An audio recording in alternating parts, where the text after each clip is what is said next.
हाँ जी दोस्तों, very good morning. और ये है आज की चैनलिंग। आज की चैनलिंग पे बताने से पहले कल का जो हमारा वीडियो था डिवाइन फेमिनिन ने मिररिंग पे बनाया था, बहुत ही ब्यूटीफुल वीडियो। एक्चुअली में मिररिंग क्या होती है, कैसे की जाती है, और इस पे हम और भी क्लैरिटी में वीडियोस लेकर आएंगे।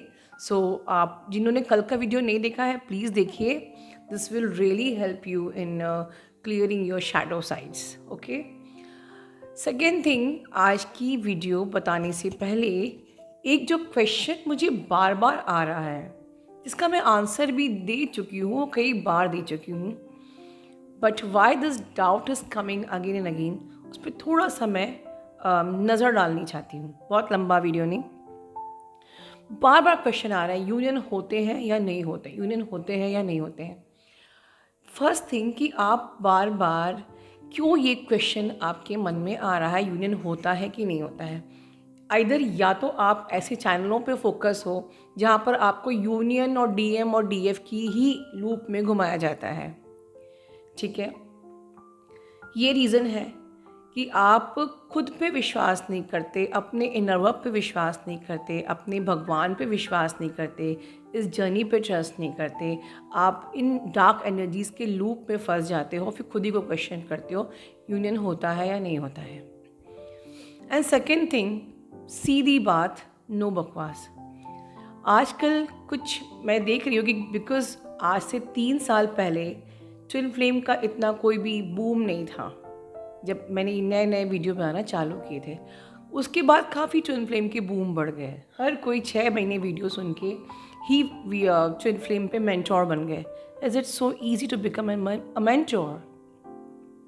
एक पूरी ज़िंदगी जीना पड़ता है, एक्सपीरियंस करना पड़ता है, साधना करनी पड़ती है, then you can become a mentor. चलिए कोई बात नहीं, आप मेंटोर बन गए, 6 महीना सुना और आप मेंटोर बन गए। आपने अपनी जो एनर्जी है वो ड्रेन करना चालू कर दिया, क्योंकि मेंटोर बनोगे, इतने लोग सुनेंगे, सबकी एनर्जी को आप अपने साइकिल, अपने ऑरा फील्ड में टैप इन करोगे।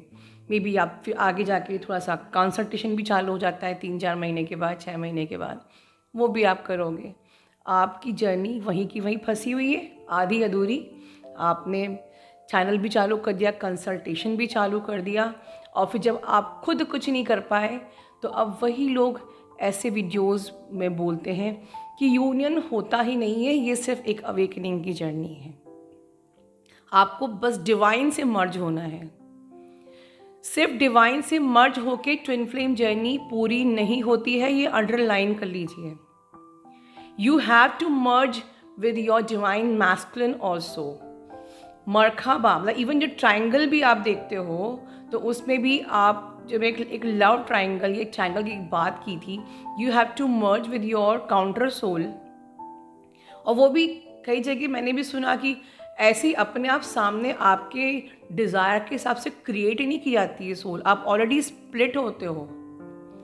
Because you can't stay in single body, आप इतने मास्टर सोल हो, इसलिए आपको 2 बॉडी में डाला जाता है बिफोर योर इनकारनेशन। मतलब ये पूरा सोल कॉन्ट्रैक्ट होता है, आपकी चॉइस के अकॉर्डिंग आपका पर्सन आपको दिया नहीं जाता है कि आपको ऐसा पसंद है तो वो वैसा आपके सामने ला दिया जाएगा। ये सब ब्लफ है। मुझे ये मेल्स पे क्वेश्चंस आपके आ रहे हैं, ठीक है, and I can't answer, I can't write much in the mails. मैंने स्ट्रेट बोल दिया है, I can't reply there. So I am using my words here and answering. आप ऑलरेडी सोल कॉन्ट्रैक्ट लेके आते हो, किस फैमिली में जन्म लेना है, किस सिचुएशन में जन्म लेना है, जहाँ आप लोग सेम कोर वैल्यूज़ के साथ, सेम सिचुएशन के साथ लेसन लर्निंग करते करते आप बड़े होगे, अपग्रेड होगे, ठीक है। ऐसा नहीं होता है कि मुझे जैसा पसंद है वैसे ही पर्सन सामने आएगा और फिर वो आपका ट्विन फ्लेम भगवान बना देगा। ऐसा ये सब रॉन्ग है। जो रॉन्ग चीज़ें बताई जा रही है वो भी कर्मा है, प्लीज़। सो जिनकी यूनियन नहीं हो पाती है वो अपना चैनल खोल के बैठ जाते, फिर यही कहते हैं कि यस ये सिर्फ अवेकनिंग की जर्नी है। तो होपफुली आप स्पिरिचुअल जर्नी पे होंगे, ये भी पॉसिबल है, you not in twin journey. क्योंकि ट्विन जर्नी में you have to merge with your counter soul and at the same time divine, ठीक है, तभी आप उस पर्पस को, अब ये एक जवाब है यूनियन का। दूसरा, जो लोग यूनियन में आ जाते हैं उनके लिए भी मैं सीधी बात करना चाहूँगी। जो यूनियन में आ जाते हैं वो यूनियन में आने के बाद सिर्फ शादी के बारे में सोचते हैं और शादी के बारे में परेशान होते हैं। यूनियन में आना, आप अगर बहुत जल्दी आपके पास्ट लाइफ कर्मा के कारण से या पास्ट लाइफ में आपने इतनी साधना की है कि आप अगर बिना अवेकन हुए भी, देखिए यस, कभी कभी लोग बिफोर अवेकनिंग भी यूनियन में आ जाते हैं and their counterpart supports, सबकी स्टोरी अलग होती है। तो मैं उन लोगों के लिए ये बोलना चाहूँगी, आप यूनियन में आए हो, आप अवेकन नहीं हुए हो। कुछ ऐसी काउंसलिंग्स मेरे पास, ऐसे कंसल्टेशंस मेरे पास आ रहे हैं जिसमें कि आप बहुत ही कम एज में यूनियन में आ गए और आपका पर्सन कंसीडर भी कर रहा है कि हाँ हमारे बीच में कुछ कनेक्शन है, और आपका पर्सन बस सिचुएशन शादी की नहीं हो पा रही है, दैट्स इट। तो मतलब कि कहीं ना कहीं ब्लॉक्स है ना, आप यूनियन में आ गए हो, आप अवेकन नहीं हुए हो। जब तक आपकी अवेकनिंग जर्नी पूरी नहीं होगी, डिवाइन से मर्जिंग पूरी नहीं होगी, आपकी शादी कैसे पॉसिबल है। और अगर शादी हो भी जाएगी तो भी because you are not awaken, खटपट होके वो शादी टूट जाएगी। तो ये जर्नी को बॉयफ्रेंड गर्लफ्रेंड की जर्नी समझ के इतना लाइटली मत लीजिए। यस, ये जर्नी को मैंने इजी इसलिए आप लोगों को बनाया है कि सिंपल सा कि आप परेशान ना हो, ठीक है, आप लोग पैनिक ना करो, क्योंकि बाहर कोई नहीं जानता है, ठीक है। तो मैं सिर्फ यही गाइड करती हूँ, बहुत टेंशन नहीं लेना है, सिर्फ अपने इनर वर्क पे फोकस होना है और डिवाइन को सरेंडर करना है, लेट गो करना है। ये एक टिप बता दी है जिससे आपको लगता है कि ये जर्नी बहुत ईजी है।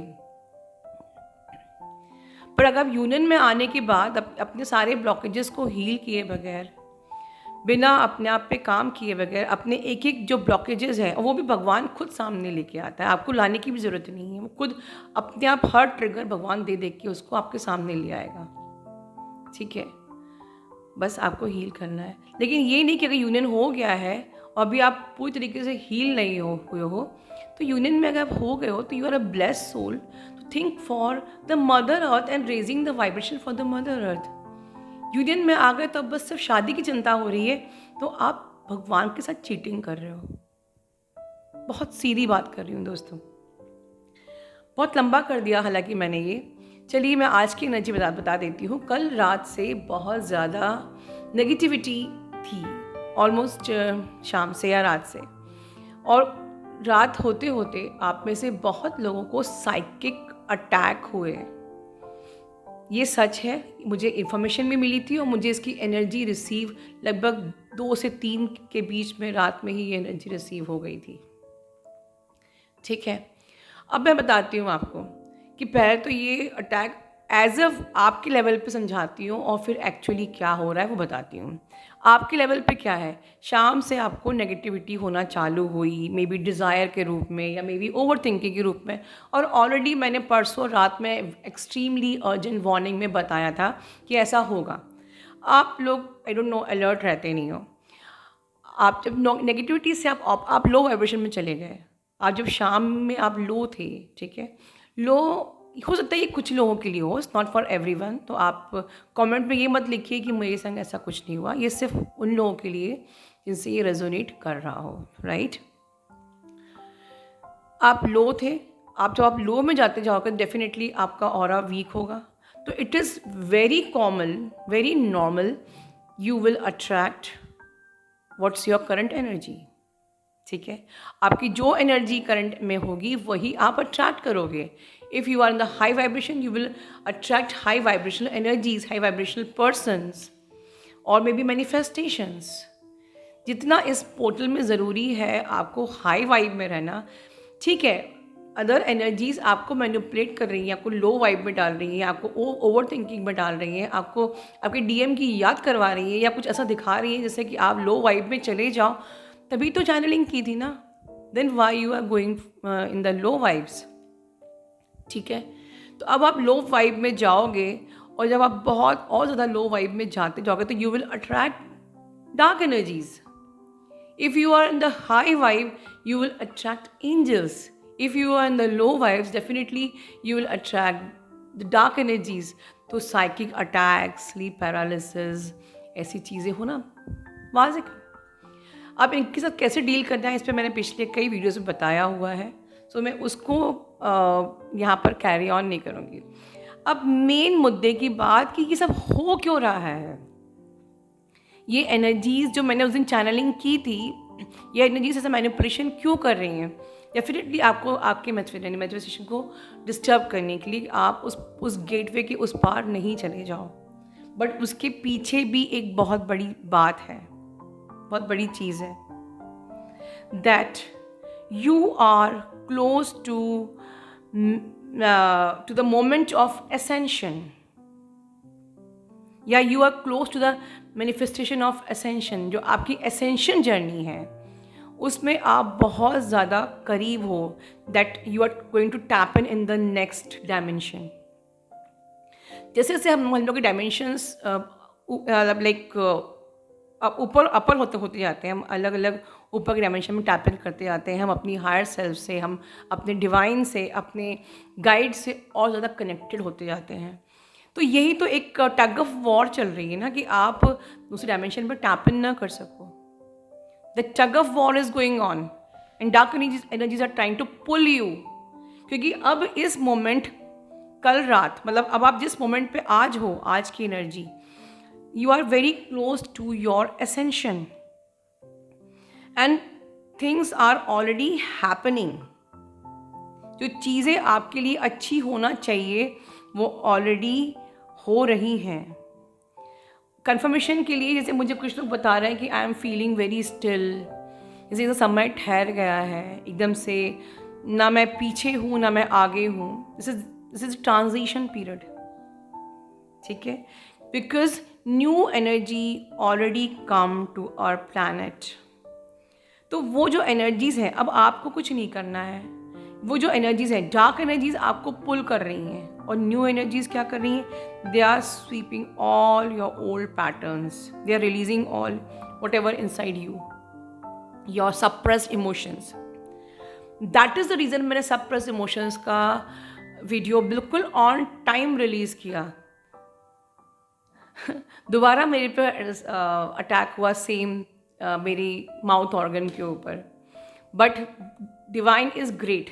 मैं जब मेरे माउथ ऑर्गन पर अटैक हुआ था उसके पहले मैं यही सेशन लाने वाली थी, अटैक हो गया था, लेकिन डिवाइन इज़ ग्रेट, उसने मेरा ये सेशन बनवा दिया और उसके बाद मेरे पे माउथ ऑर्गन पे दोबारा से अटैक हुआ, लेकिन मेरा काम हो गया। सो ये प्रूफ है कि आप फिर कहते ना, जिसने राम को अब सरेंडर कर दिया है, जिसने भगवान को सरेंडर कर दिया है, फिर कोई भी बड़ी से बड़ी एनर्जी उसका बाल भी बांका नहीं कर सकती, ठीक है। तो मैं भगवान को सरेंडर हूँ। मेरी ज़िंदगी, मेरी सांसें, मेरी हर चीज़, मेरी ज़िंदगी का हर एक निर्णय, मेरा कल, मेरी सुरक्षा, मेरी प्रोटेक्शन, मेरा पीस, मेरी हैप्पीनेस, मेरी जॉय, मेरा love, everything is surrender to divine. उसी को ही मैंने चार्ज दे दिया, I am not going to bother single moment कि क्या होगा, और वो अपने आप करता है, बस आपका ट्रस्ट होना चाहिए। पर पेशेंस भी तो नहीं है आप लोग के पास, ठीक है। So things are already happening, ठीक है। आपके जो भी सप्रेस्ड इमोशंस हैं, जो आपके डार्क साइड्स हैं, जो आपकी नेगेटिविटीज़ हैं, जो आपके अंदर टॉक्सिन्स हैं, उनको एनर्जेटिकली रिलीज़ किया जा रहा है। The energies that are not serving you, your new vibrations, वो लोग, वो चीज़ें, वो आते, वो पैटर्न्स, वो ऐसी वाइब्रेशंस जो आपकी न्यू वाइब्रेशंस को सर्व नहीं करती हैं, वो आपसे रिलीज़ कर दी जाएंगी, ठीक है। That all will be collapse for ever. Your old energies, old patterns that are not serving you will be collapsed, ठीक है। तो इस वक्त आपको एक डुअलिटी की एनर्जी आ रही है, आप 3D में भी हो और 5D में भी हो, मे बी कहीं ना कहीं आप पूरी तरीके से 5D में खुद को फील नहीं कर रहे हो, आप एक ट्रांजिशन के प्रोसेस में, actually you are going through a transition process, ठीक है। सो अभी आपको समझ में नहीं आएगा क्या आपके सामने चेंजेस हो रहे हैं या नहीं हो रहे हैं। Changes are going on around you can't see, क्योंकि अभी आप एक कॉम्बिनेशन की एनर्जी में हो, 3D एंड 5D, ठीक है। यस, ये टाइम थोड़ा पेनफुल होता है बिकॉज इस टाइम पर डार्क एनर्जीज भी हैं, चीज़ें जो आपके फेवर में नहीं है वो रिलीज़ भी हो रही हैं, जो चीज़ आपको सर्व नहीं कर रही है वो आपसे दूर भी जा रही है। So definitely ascension process is like a painful pregnancy and definitely it's a rebirth process. But ये 19th जो लूनर एक्लिप्स आने वाला है, ये हमारी जस्ट ये उस प्रोसेस, कहते हैं ना एक बर्थ डेट कि कब आपका जन्म होगा, वहीं से ही ये जो प्रोसेस से आप गुजर रहे हो 19th आते आते आप एक, कहते हैं ना एक रीबर्थ, एक न्यू बॉर्न बेबी की तरह आप एक न्यू टाइम लाइन को, फ्रेश टाइम लाइन को महसूस करोगे। देख लीजिए आप, ठीक है। सो दोस्तों, आज की जो मेरी एनर्जी है वो यही है, ठीक है। अपना ध्यान रखिए दोस्तों। Love you all, God bless you all.